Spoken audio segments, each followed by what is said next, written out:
Hello, good morning, good afternoon, good evening, whatever the heck time it is, wherever you're watching this. This is CyberSpesh. Mr. Robert Speciale here from the Zero X feed. I hope everybody is doing well. And we are about to engage in one of my new favorite pastimes. As soon as I click the link, FRQ Fridays. Yes, we're going to go over FRQ strategies today. And I know it's really early to talk about something like this, especially since AP Cyber hasn't even been taught yet. But I want to be consistent with posting. I want to make sure that I'm always putting content out there. And I think that if anybody is taking any AP exams this week and next week, this might be helpful for you regardless of what AP exam you're taking. So I want to throw this out there. Now, I got the ideas for FRQ Fridays. I kind of went through a bunch of research articles, documents that the College Board has put out. So the strategies that I'm going to mention here are the ones that are really mostly recommended by the College Board. And I'll throw in some of the test-taking strategies and all that I've learned over the years that I've been a teacher. So we'll go down that road as well. But I want to be consistent. So pretty much every Friday for a while, unless I'm on vacation or whatever, I'm going to post some example questions later on. We'll go over actually the next video after this, the next Friday video after this, will be me talking about the practice FRQ that the College Board has shared with the teachers. And we'll go through that question and take the strategies in this video and then take a look at how we can apply those to the practice FRQ. So without further ado, let us click next on the PowerPoint. Now, I got my microphone here. Oh my God, it's bright. Yeah, I'm in my, all right, so my computer is in my master bedroom closet. And it's all quiet in here, and I got RGB lights all over the place. I got my microphone, which has RGB lighting on it as well. So I'm going to try and lean forward because I want to really get my voice in the mic and get rid of any extra noise and not sound like I'm in a hollow room here. So I might also speak a little bit lower, but you can just pump the volume up on YouTube there. The AP FRQ playbook, that is what we are going to go through right now. So let's take a look and see what they say. That transition takes forever. All right, I'm going to put myself in the middle now. So one of the things we have to look at is the definition trap, okay? And what I mean by that is when you are looking at an FRQ question, you don't want to fall in the trap of just providing a definition of the word or the concept that you know. You have to apply it to the context of what the question is asking. And we're going to get to that in the next slide or two, but I want to drive that point home. Providing a factually correct textbook definition but failing to apply it will get you 0 points. Answering the question you wish they asked, not the one they actually asked, will also give you 0 points. So you have to pay attention to that.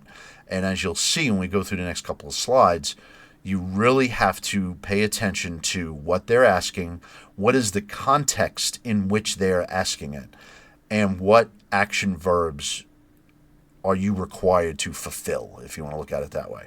So you have to have a little bit of a decoder mindset. Look at the FRQ as a legally binding contract between you and the rubric, right? Points are strictly awarded for matching the prompt required based on the cognitive depth of what they're asking you, all right? Cognitive meaning how difficult is the task that you have to accomplish to answer the question, right? So you have to look at it, though, and I really like this. This is something good that I'm going to tell my students when I get back to school tomorrow, because right now it's Thursday night when I'm recording this, and I'm going to post it on Friday. The FRQ is a legally binding contract based on the scoring rubric. It's a contract between you and the rubric, right? So if you have all that information going into it, know and really kind of synthesize in your mind, what do I need to accomplish? What do I need to do to accomplish to get a 5? That way, at least if you're shooting for a 5 and miss and you get a 4, no harm, no foul. You still pass. You did really well, right? So you want to have that mindset that you have a contract between you and the rubric. All right, now let's, whoa, I don't want to move that off the screen. I didn't want to do that. Okay, there we go.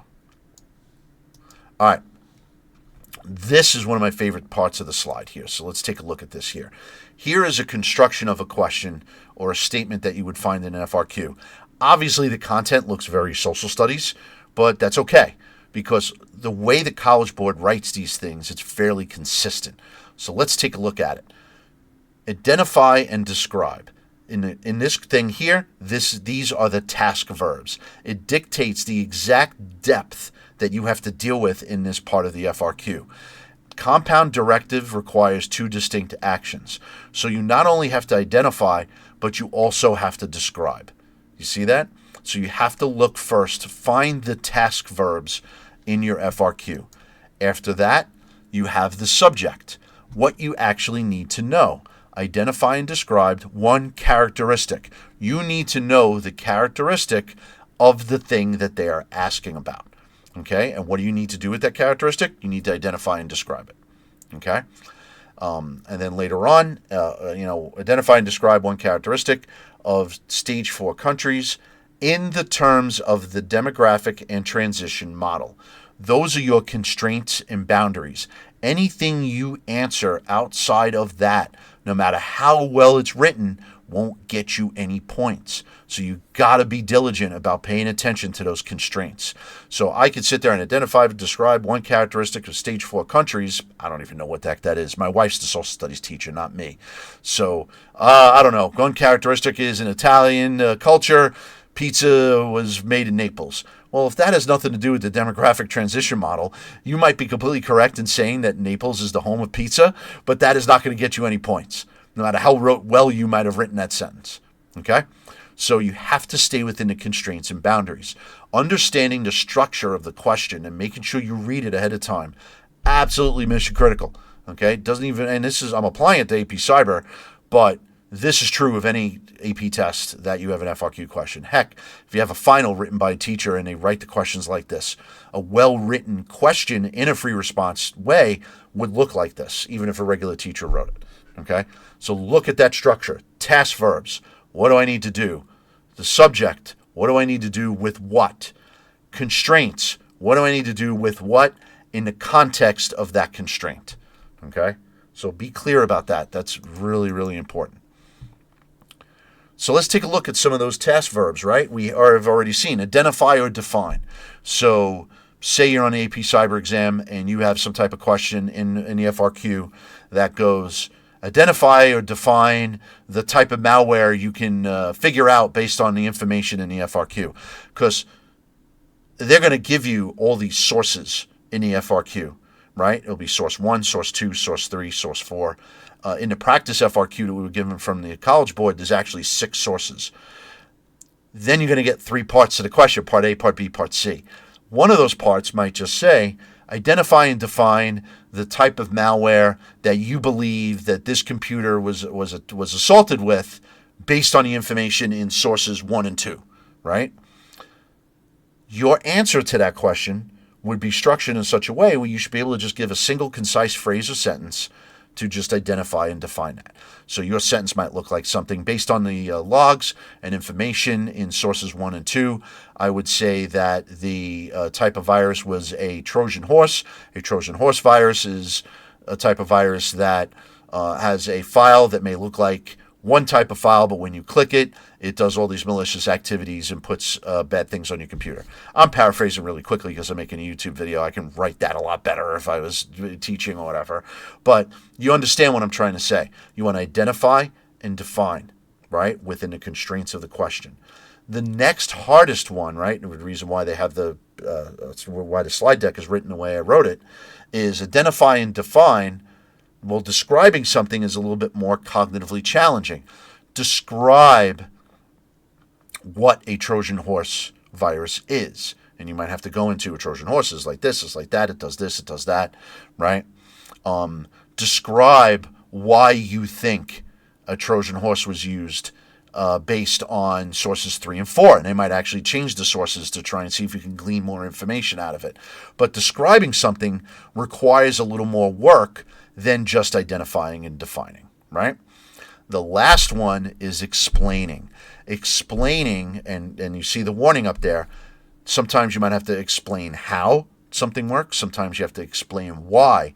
Always circle the task verbs, right, that go along with explain, like the adverbs that are going with it, to help you figure out how you're going to structure your response. But explaining something, and you can notice there, the structural expectation is that you have a chain of evidence that points to.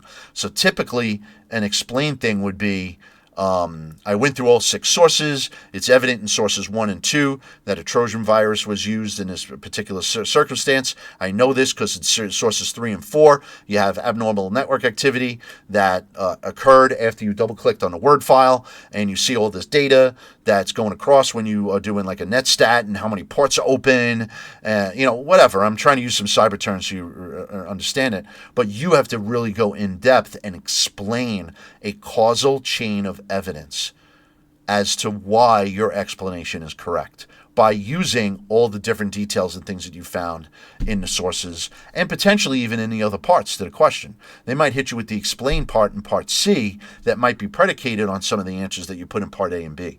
So you got to watch out for that as well. Okay? But always circle the verbs before writing a draft. Okay? Now, this slide I don't love.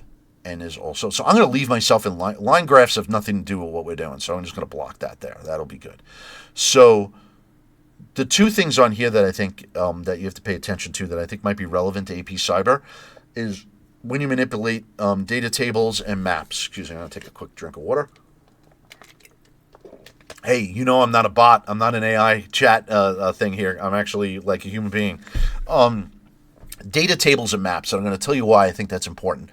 Data tables are going to be how some of the source information is going to be written in an FRQ for AP Cyber. They will give you source 1, and it might be the result of doing a netstat command, where it might give you like a bit, or typing out a command in the command line for Linux and giving you some type of result, or an ARP-A and what's all the MAC addresses. And don't focus on the concepts of AP Cyber that you don't understand yet when I'm describing this. Focus on the fact that you're going to be given a table, potentially a table of data. Don't fall in the trap of trying to just calculate something and figure it out. Look at it from the standpoint of this is a table of data. What type of data are in there? There's multiple variables that go across all this data. How does the data relate to itself? Okay? Or how does the data in one table relate to another source or relate to one of the questions, right? So don't try and solve anything in a data table or source information. Try and glean as much information out of it. The other thing, too, is when they mention maps. Now, of course, we're not rolling with AP Human Geography or APUSH or AP World, but certainly one thing that you're going to see, you might get questions, even in the MCQ as well, not even just on the FRQ, but you might get a question that has a network topology. A topology is just a map of how your network is configured, how your network is set up.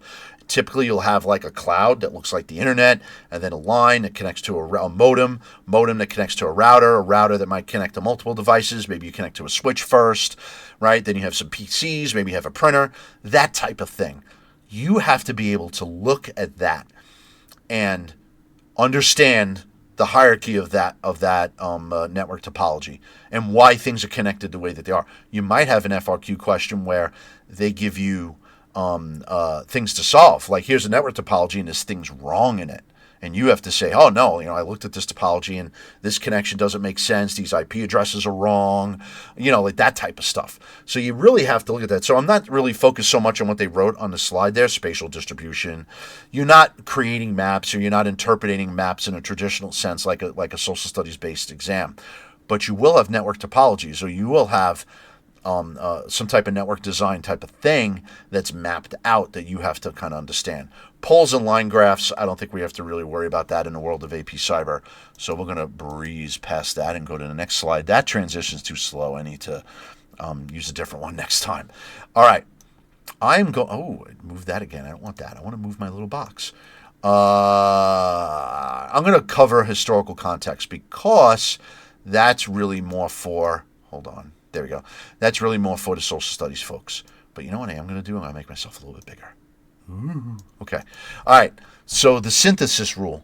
Read documents in conversation with each other. Where do they corroborate? Wow, my New York accent doesn't like that word. Corroborate, qualify, or modify. Understand that this is absolutely important. They're going to give you all these sources, but those sources are not isolated. They're not by themselves. Each source can inform something that's going on in another source. So when you're looking at that when you're going to attempt the FRQ for AFP Cyber, you have to sit there and go, wow, source 1 has this command that was run on the machine, and this data looks a little hinky. But then source 2 might give you some other different set of data, but it might relate to what's going on that you saw in source 1. You have to be able to put that stuff together. And that's the important thing with AP Cyber, and that's really an important thing in cybersecurity in general.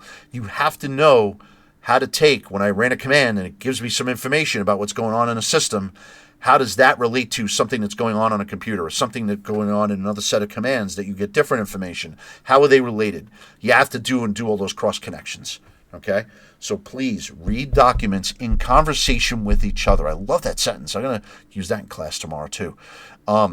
Where did he corroborate, qualify, or modify each other? Okay? Because that will absolutely point you in the right direction of where the correct answer lies and what you need to write about in your free response question. You don't have to worry about intended audience and POV. That's not anything we have to really deal with in AP Cyber. And I would really doubt that there's going to be any outside info. But purpose, identify the desired action. Never just say to inform. It is to convince a nation to overthrow a monarch. Right? Now, yeah, they're using social studies, but forget about that for a second. Purpose. You want to understand when you're looking at all the sources and they're asking you, like, what do you think is going on in this computer? What type of virus it might have? What type of cyber attack do you think is going on? That's the purpose of the question. That's what I mean by that when I see that, right? Excuse me. So you want to find the purpose of why all that stuff is in all those sources, right? And when you put all of it together, it's like pieces of a puzzle. You could sit there and go, wait a second, this looks like a specific type of cyber attack where someone is trying to deploy a DDoS, or someone's trying to crack a password, or someone's trying to get at a database, or trying to authenticate to a database but doesn't have the credentials. So you can see on one of the log events, you could see, tried to log in and failed, log in failed, log in failed, log in failed, log in succeeded. Well, wait a second. If that login succeeded was right in succession of all those failures, maybe the hacker got successful. And then maybe some other later log you might see, oh, that database was copied over. Well, yeah, the hacker was successfully logged into the database, and then later on they copied over the data. So the purpose for you in AP Cyberland is to really kind of discover, what is the big picture here? What is the deal? What is going on in this FRQ that I'm able to elaborate on in answering the different parts to the FRQ, okay? The purpose of that, okay? So try and keep that in mind. Oh, I have to move now. Okay. I need to absolutely stop doing that. Okay. We're going to go over here because we don't need that. The scenario fidelity rule. This is kind of interesting. A perfect definition earns a 0 if not mapped to the scenario. This kind of calls back to what I said about the constraints in the question, right? You have to answer the question within the context and the constraints that the question sets up for you. But let me tell you something. The method that you do that, and this is going to look familiar to a few people, you can frame your answer using this methodology. Now, when I taught 5th grade years ago, I used to be a 5th grade teacher. I used to like hanging out in elementary. Used to teach something called RACE, right? Restate the question, answer the question, cite the evidence, explain the citations, right? This is not too dissimilar from that. REST, restate the question, explain the psychological concept, or explain the technical concept for us. Support with specific scenario evidence. My New York accent is having a problem with some words that I used in this PowerPoint here. I can't say that fast 3 times, right? Specific scenario evidence. Support with specific scenario evidence and connect the terms to the behaviors that you see in the sources. And then tie it up. Summarize everything that you did. A lot of times when I used to tell kids in their writing, a lot of times in 5th grade, we would do the 5-paragraph essay, right? And the first paragraph is say what you're going to say. The body of the essay was say it. And then the last paragraph is repeat what you said, which is the summary, right? So take this model of how you're going to answer your FRQ and use it. Restate the question, right? If the FRQ in the part asks you to identify and describe the type of malware you think you see based on sources 1 and 2. Restate the question. In identifying and describing the type of malware, in looking at the sources, I would say that it is a rootkit virus in this particular scenario.